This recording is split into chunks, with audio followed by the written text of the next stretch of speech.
Yes, I'm here with my boss. In case you don't know, this is Global Update Global. Yes. Global. Yes. If you call it global, yeah, global. This man has produced a lot of stars in the industry. Yes.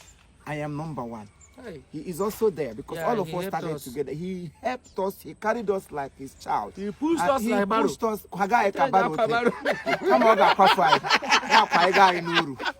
So today I am happy that and he's happy that yes, his products are doing very well. Yes. Because he is one name of Mobile Magapag. Came to So visit. and as Kwagi, he bambo the quack make konyazo has one as Ginazo has Our Oga. Our Oga. Global. He fed us. My hand eating. Yet when you ebeo. Oh, He took us to Aradagu and the Koga. all the way to Aradagu. I am very, very happy today. Yes. That I'm seeing my products making it. Yes, so I'm very, very happy. Yes. Chama, you try, Understand? Sha. I'm very, very happy. Yes. Because that's not only fair. Yes, when I came to Lagos. I'm very, very happy. Now, somebody like Chiefimo, because Odi Kweka go he cannot allow that.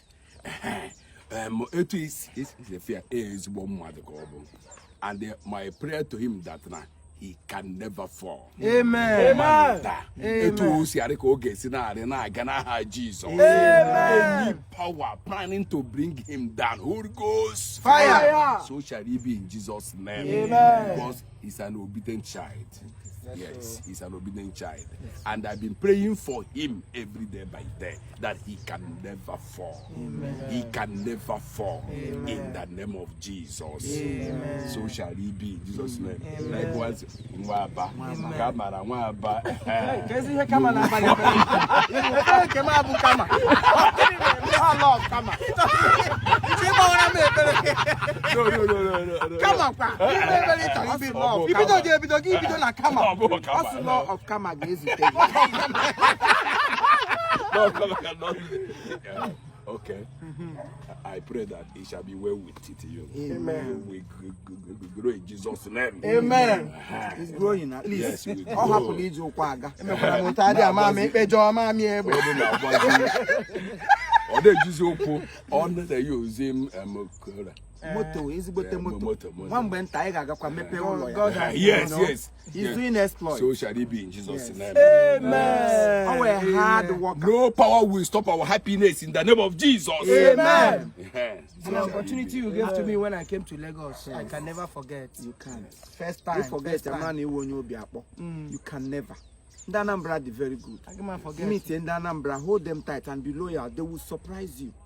From Amich. yes. All the way from Amich. I said, "I state. Okay, I happen more. No, he took me as a son, and he started. In fact, I can't say everything now until on a good day. They say on a good day, day of reckoning. I hear record. Oh, yeah. Day of reckoning. Day of reckoning. I'm be pass no.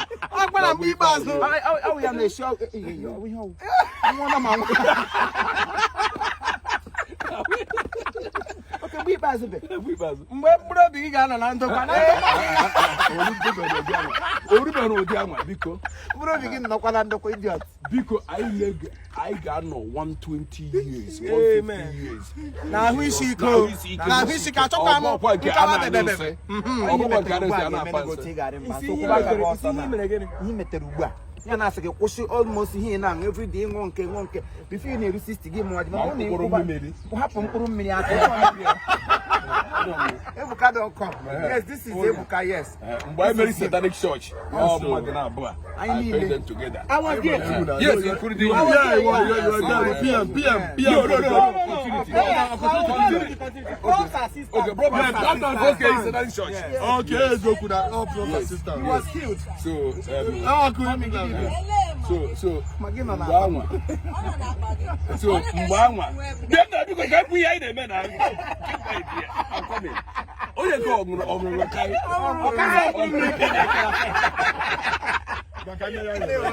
So, all right, this is Stanley Ebuka in the building, aka Alan Pose, aka IS Game. This is Mr. Imo Chief in the building, aka Longinus. This is Mr. Global Update in the building, aka Hey, yeah, no, And the way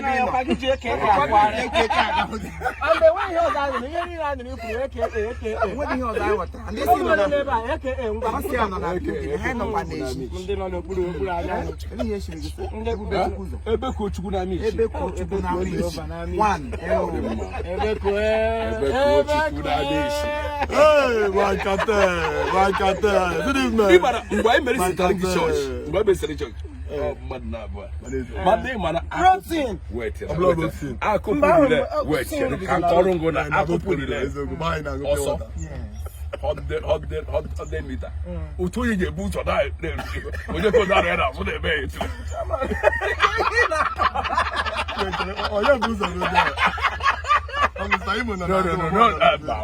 He was just saying. Nah, joke at the joke. No, but I'm saying on the road. Oh, no. I was the props assistant now.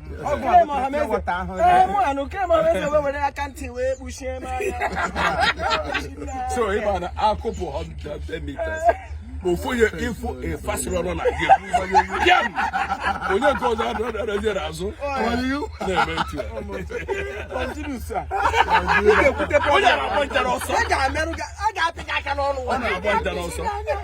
oh my God, but it's good to remember all the days. All the days of way back. I'm telling you. All the days of our way back. I'm telling you. English how die one. All the days of your way back. I was Everybody here is one way connected to each other. Way back. When I'm talking of way back, I'm talking the last 18, 17, 16 years ago. Yes, I know. I believe it today. Bloodline, connect. So we thank God. We thank God for His message today, where we are and where He's taking us to the glory of His name. We have in the building Mr. Imo, we have in the building Stanley, we have in the building Mwaba, aka TC. We have in the building Global our boss. Updates. We have in the building Osas. Osas. Who is Osas? Osas is one of my boys. Okay. When they make us he was assisting me. Today he brought this car to show to the boss that this is what I have got. Are you telling me? Success all the way. Yes. God, let your God.